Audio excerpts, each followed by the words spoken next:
Bismillahirrahmanirrahim. Assalamualaikum warahmatullahi wabarakatuh.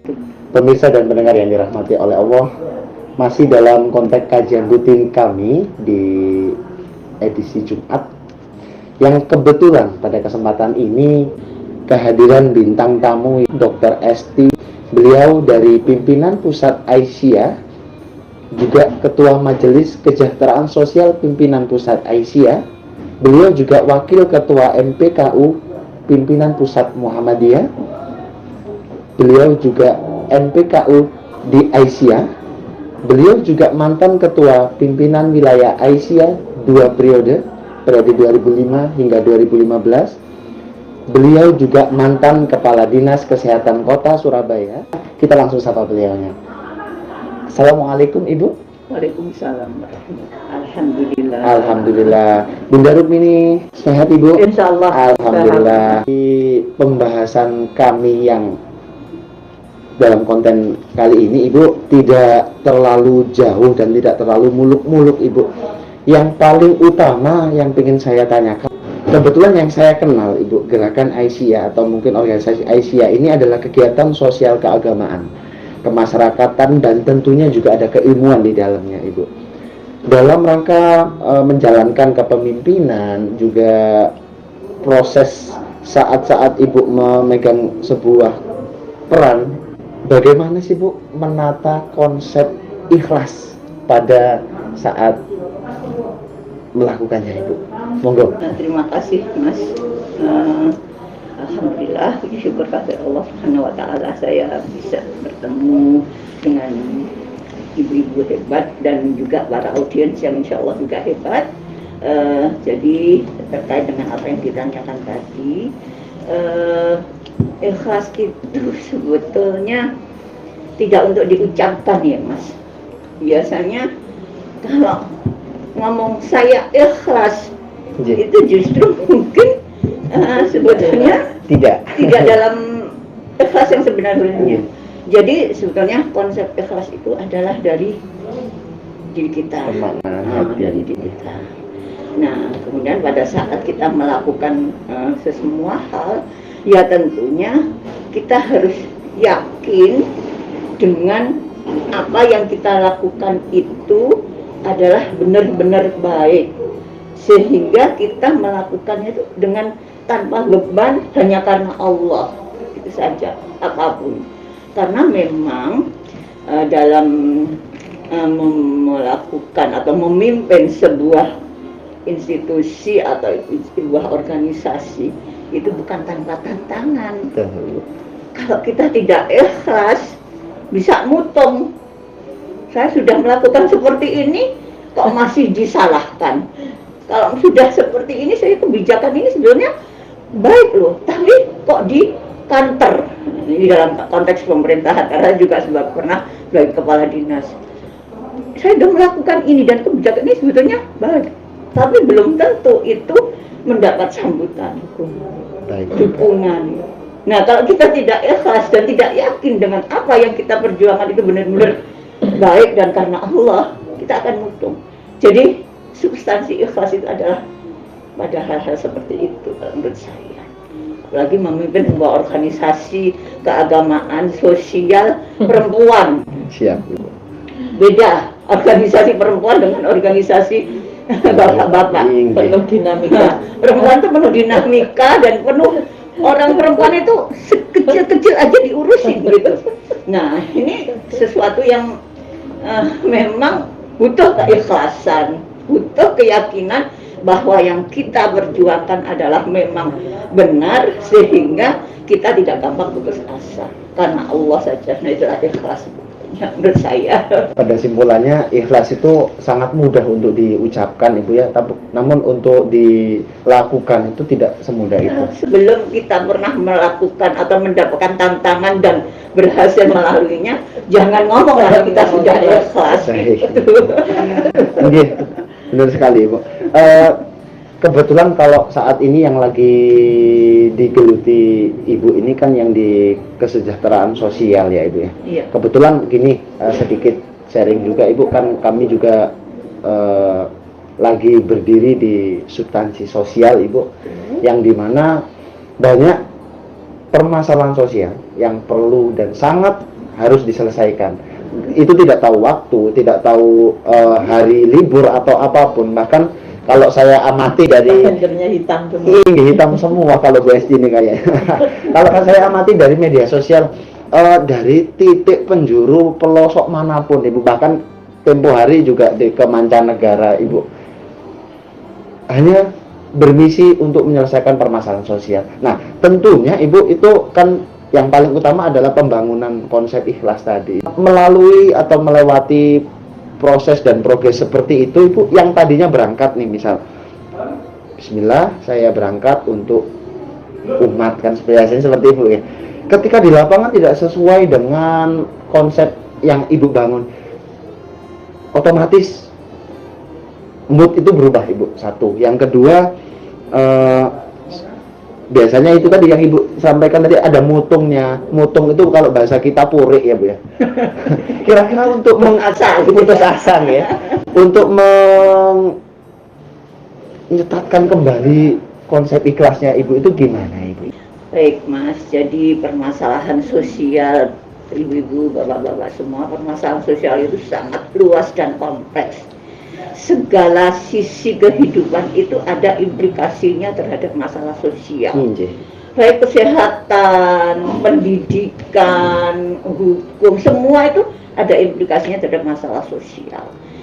Nah, jadi jangan membatasi masalah sosial hanya dalam hal bantuan. Nah, ini yang kadang-kadang ya. Jadi bantuan berupa materi.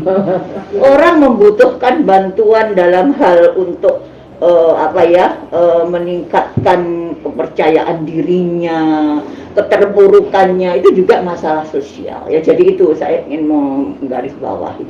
Nah, sehingga waktu kita melakukan sebuah kegiatan yang sifatnya sosial, tentunya tantangannya, hambatannya juga besar sekali. Nah, dan masalah-masalah yang menghambat kita atau mengurangi keikhlasan kita tuh tidak selalu hanya hambatan, Mas. Contohnya, kadang-kadang ujian itu juga akan mengurangi keikhlasan. Jadi kita berangkat, terus kemudian Bu Esti itu kegiatannya banyak, itu juga ujian. Jangan sampai kemudian ujian keikhlasan juga. Jadi sebetulnya ujian keikhlasan itu luar biasa. Jadi resepnya adalah kita selalu tawadhu pada Allah dan jangan gampang merespon sesaat dengan apa yang kita hadapi. Apakah itu berupa kenikmatan, apakah itu berupa kesusahan, itu bisa juga akan mengurangi keikhlasan. Jadi itu memang butuh proses, tidak semudah itu. Ya kadang-kadang makwud, ya mesti kesolot. Tapi kemudian kembalilah bahwa niat awal kita apa. Jadi sudah selalu mengembalikan niat awal dan kemudian semata-mata bergantung tidak kepada orang, terserah orang menanggapi apapun. Yang penting saya yakin, kita yakin bahwa mudah-mudahan ini sesuai dengan apa yang digariskan oleh Allah. Itu sebetulnya hampir tidak jauh dengan ini yang diterapkan oleh Bunda Rukmini ini, Bu, pada putra-putrinya itu ketika ada suatu momen set gitu, kayak Ibu yang sampaikan tadi, kayak Ibu sudah langsung pukul dari belakang, istighfar, astagfirullah. Hal-hal seperti itu tuh kadang yang kita ingat ketika di luar adalah tidak dialami oleh orang-orang, semua orang setiap saat mengalami, dan bahkan setiap saat. Jadi dalam perjalanan ke depan seterusnya kita masih terus akan mengalami itu, dan kadang-kadang kita sedikit lupa juga sifatnya manusia itu. Jadi kita tidak selalu, saya sendiri tidak selalu berhasil, tetapi butuh kekuatan, kemauan untuk bagaimana berhasil mengatasi hambatan untuk menjadi ikhlas itu harus terus dicoba, harus terus terus ya, Bu. Dibangun, karena tidak akan kemudian sustain bahwa itu tidak akan turun lagi rasa keikhlasan itu. Luar biasa Ibu. Ini Ibu yang masih terngiang dalam benak kami saat Ibu memimpin sebagai Kepala Dinas Kesehatan Kota Surabaya kalau nggak salah. Paling kami garis bawahi dan paling kami ingat ini tentang Ibu melakukan gerakan areal bebas merokok. Nah, ini kalau dibilang kata-kata, ini sebenarnya kan kata-katanya ini receh atau sepele Ibu ya. Namun secara tidak langsung ini melahirkan sebuah konflik bagi para ahli hisab. Ahli hisab di sini yang ahli ngerokok Ibu. Itu menanggapi hal seperti itu bagaimana Ibu? Ya. Jadi memang waktu saya jadi Kepala Dinas Kesehatan berhasil menggolkan peraturan daerah kawasan tanpa rokok dan kawasan terbatas merokok. Jadi tidak sekedar peraturan wali kota atau peraturan bupati, tapi peraturan daerah yang harus disahkan oleh DPR.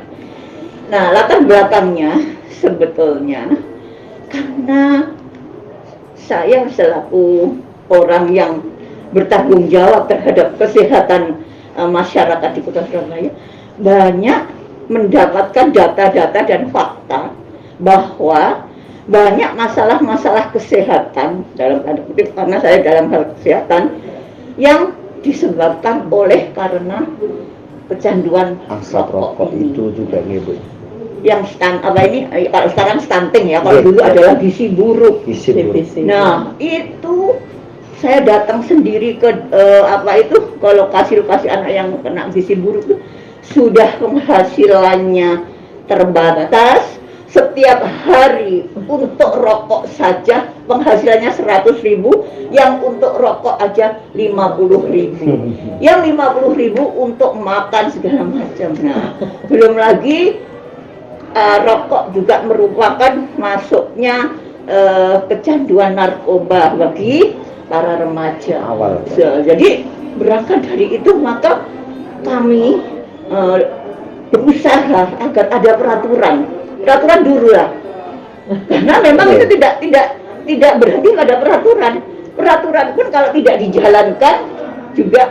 Nah, tetapi apapun itu produk itu harus ada dulu. Nah, itu yang melatar belakangi, dan dengan segala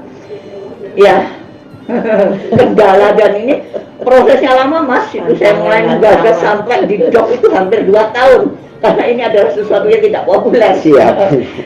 Tapi setelah di DOK pun untuk pelaksanaannya juga kita masih harus berperang dengan kendala yang lain. Tapi itu karena kita yakin bahwa itu adalah sesuatu yang baik, maka saya nggak akan putus asa, terus memperjuangkan, karena saya meyakini bahwa itu adalah sesuatu yang baik, walaupun pada saat itu yang menentang jauh lebih besar daripada yang mendukung, karena banyak reklame semua sponsor itu dari rokok, sedangkan salah satu perda itu bunyinya adalah di kawasan-kawasan tertentu tidak boleh ada reklame rokok dan sebagainya. Ya itu. Jadi karena keyakinan aja bahwa yang saya perjuangkan benar, ya udah sampai kapan berhasil atau tidak pernah berhenti. Yang penting terus berproses, itu aja sih. Tapi alhamdulillah bisa sampai terrealisasi. Walaupun kemudian untuk pelaksanaan juga masih butuh perjuangan. Wah, luar biasa sekali Bu ya. Jadi bukan hanya karena basic atau mungkin tanggung jawab sebagai Kepala Dinas Kesehatan, jadi memikirkan gizi buruk, kayak hal stunting dan lain-lain. Namun dari lahirnya rokok tadi, perokok pasif itu lebih jauh melahirkan permasalahan nih Bu ya. Nah ini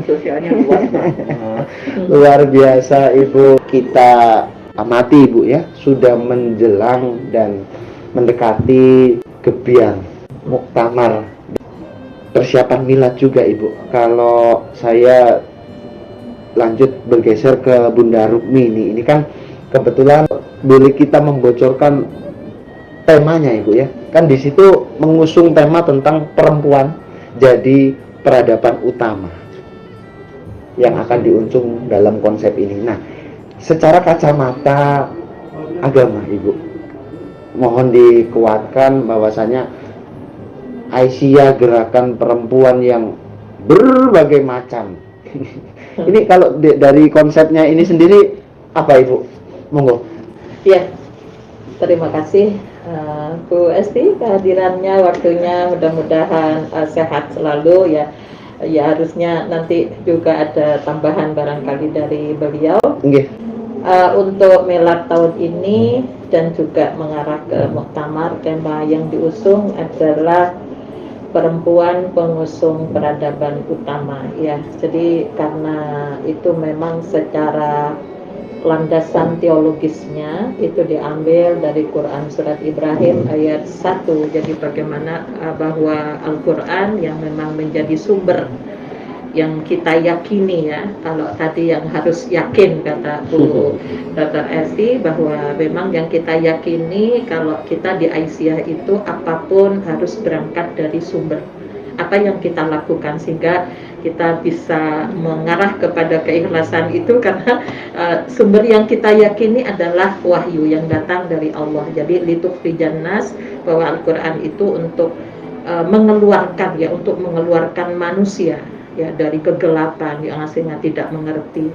Nah, kaitannya dengan peradaban utama di sini ya, bahwa pesan-pesan penting ya bagi perempuan ya, memang sebagai kepala rumah tangga ya, bahwa pembiasaan perilaku baik, kejujuran, keikhlasan, keistiqomahan, bahwa kesabaran ya Bu Esti itu juga sangat kental dengan Allah memberikan kepercayaan amanah kepada perempuan ya. Mungkin kalau Bu Esti dari kacamata keislahan, dari sel otaknya, ruang otaknya perempuan itu, sehingga diamanai oleh Allah sebagai kepala rumah tangga. Namun tugas-tugas sebagai hamba, sebagai khalifah kemasyarakatan itu tetap dilakukan. Maka Aisyah itu adalah organisasi perempuan Muhammadiyah yang bergerak ya di bidang sosial, keagamaan dan kemasyarakatan, dan yang diambil adalah nama dari istri Rasulullah yang bernama Aisyah. Mungkin banyak pertanyaan-pertanyaan ya Bu Esti, kenapa sih kok Aisyah, apakah Khadijah kurang baik ya? Namun nama itu diambil dari menyesuaikan dengan gerakan Aisyah itu yang bergerak di bidang keagamaan, keilmuan. Nah, di ranah publik ya, di ranah publik juga, sehingga Aisyah itu yang sesuai.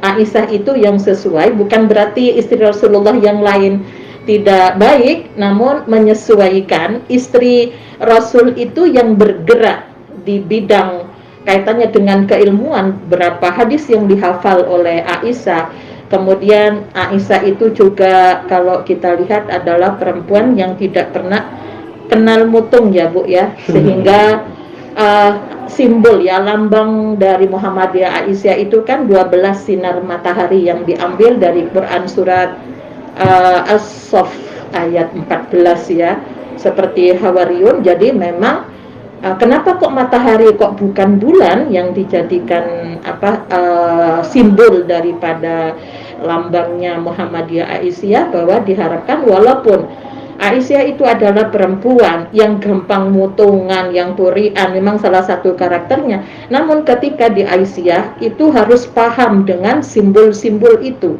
bahwa namanya Hawariyun itu nggak boleh mutungan, matahari itu nggak boleh mutungan, harus memberikan sinar kepada yang lain.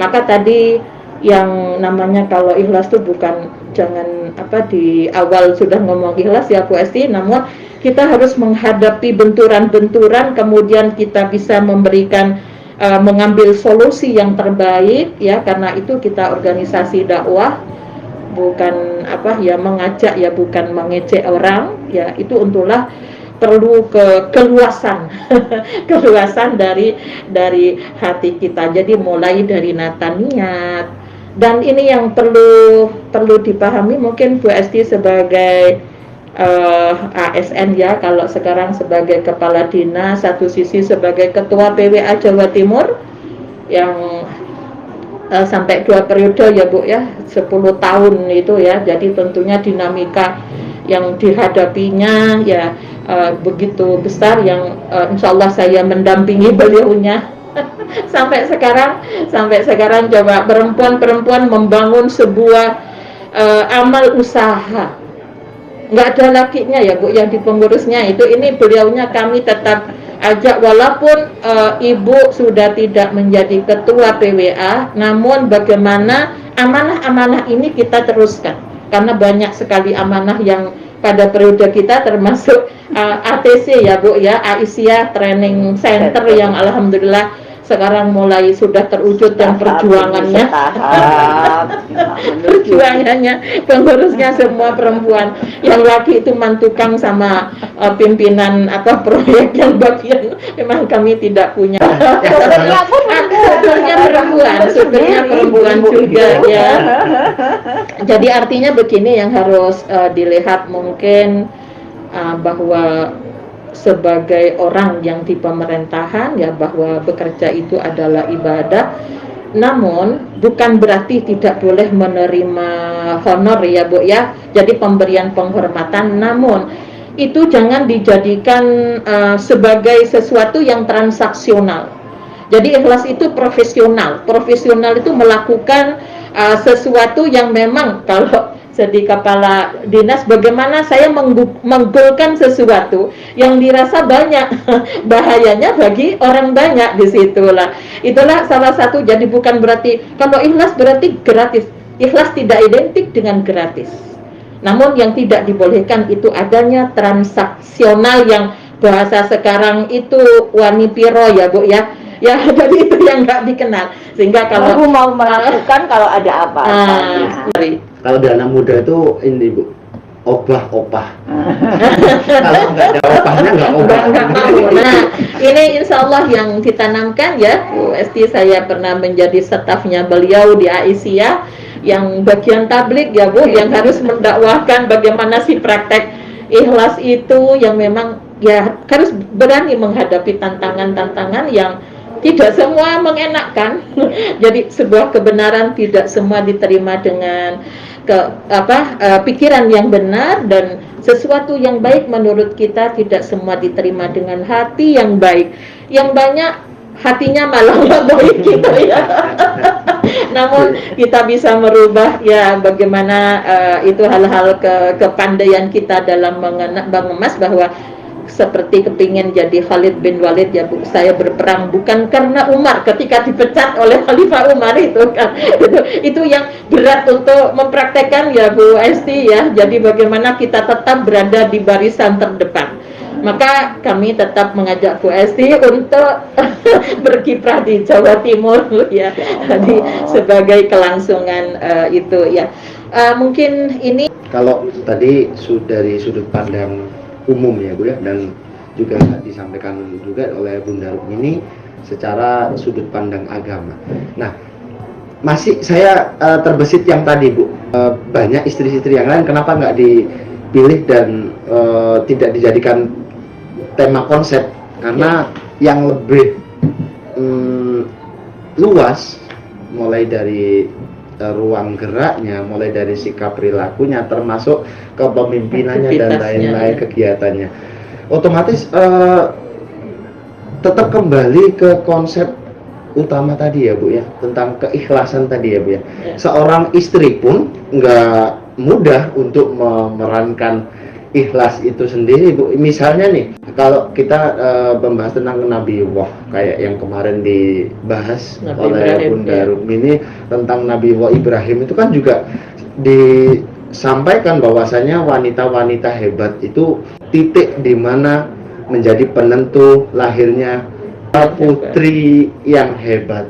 Berarti luar biasa Ibu, dan luar biasanya lagi pada kesempatan kali ini saya bersama wanita-wanita hebat yang saat ini masih tetap eksis dan berkiprah dalam organisasi wanita Ibu ya. Insya Allah sampai ini. Baik Ibu, mudah-mudahan Bunda Esti, Bunda Rukmini diberikan kesehatan, kita akan ketemu lagi di kesempatan yang lain, Ibu, dengan pembahasan-pembahasan yang jauh lebih luar biasa lagi. Sebelum kami tutup, Ibu, mungkin dari kacamata umum, kacamata kesehatan, sebagai closing statement untuk menjadikan pondasi ikhlas itu apa sih, Bu? Monggo. Ya, jadi alhamdulillah sebetulnya kuncinya itu adalah, pertama adalah kita bersyukur. Pertama itu mensyukuri semua yang diberikan Allah kepada kita, kemudian memanfaatkan pemberian Allah kepada kita itu untuk hal-hal yang memang sesuai dengan perintah Allah dan membawa kemaslahatan orang banyak. Jadi itu saja sih sebetulnya. Kalau kita selalu bersyukur, apapun yang kita terima yang diberikan Allah kepada kita, insya Allah akan kita terima dengan ikhlas dan memanfaatkan apa yang kita terima itu menjadi sebuah hal, nilai-nilai yang memang dianjurkan oleh Allah. Karena yang kita terima itu tidak selalu menyenangkan dalam kacamata manusia itu. Tetapi kalau kita selalu bersyukur, pasti kita akan mikir, oh di balik ini pasti ada hikmahnya. Nah itu, sehingga kita tidak pernah ngersuloh. Nah itu, sehingga kita memanfaatkan momen-momen yang kita dapat ini untuk melakukan hal-hal yang sesuai dengan perintah Allah dan membawa kemaslahatan luas dan kemaslahatan diri sendiri dan keluarga. Luar biasa, Ibu. Tetap kepada baik menurut orang belum tentu baik menurut kita, ya Bu ya. Untuk secara sudut pandang keagamaan, Ibu sebagai closing statement, Bunda Rukmini mungkin ada yang perlu disampaikan sebagai penekanan persiapan pengusungan tema tadi. Iya, jadi terkait dengan ini Aisyah yang sudah usianya sudah lebih 1 abad ya. Jadi untuk itu kepada perempuan-perempuan aktivis ataupun sebagai pemerhati dan simpatisan bahwa kita Aisyah itu dalam rangka menegakkan ya Islam ya lewat berbagai macam aktivitas yang memang kalau kita lihat di Al-Quran itu masalah-masalah yang terkait dengan sosial kemasyarakatan, masalah kemanusiaan itu lebih banyak porsinya ya, sebagai bukti keimanan kita yang takwa itu adalah prestasi lahir ya. Jadi ikhlas itu adalah sesuatu yang ada di batin, maka ketika kita mempraktekkan dalam kehidupan itulah takwa itu. Jadi kita pelihara. Jadi kita sebagai manusia ya namanya ngerusuloh kadang-kadang ada, namun kita alihkan ngerusulahnya sambatnya kepada Allah gitu ya, lewat sholat ya kita, supaya kita mendapatkan penguatan di situ dengan kita memperbanyak zikir. Maka setiap kegiatan pelatihan apapun di Aisyah selalu ada jadwal untuk qiyamul lail sampai pada kuliah subuh gitu ya, zikirnya itu di situ ya. Karena apa, kalau nggak seperti tanpa adanya pertolongan penguatan diri berkaitan dengan penguatan spiritualnya ya, maka tentunya ikhlas itu akan sulit kita praktekkan di dalam kehidupan ini. Baik, luar biasa sekali. Terima kasih bunda-bunda hebat yang sudah menemani kami pada kesempatan ini. Bila mana ada kurang dan lebihnya saya sampaikan, kami mohon maaf yang sebesar-besarnya. Kami pamit undur diri. Kami akhiri. Nasrul minallah wa fatum wa basyiril mu'minin walhamdulillahirabbil alamin. Wassalamualaikum warahmatullahi wabarakatuh.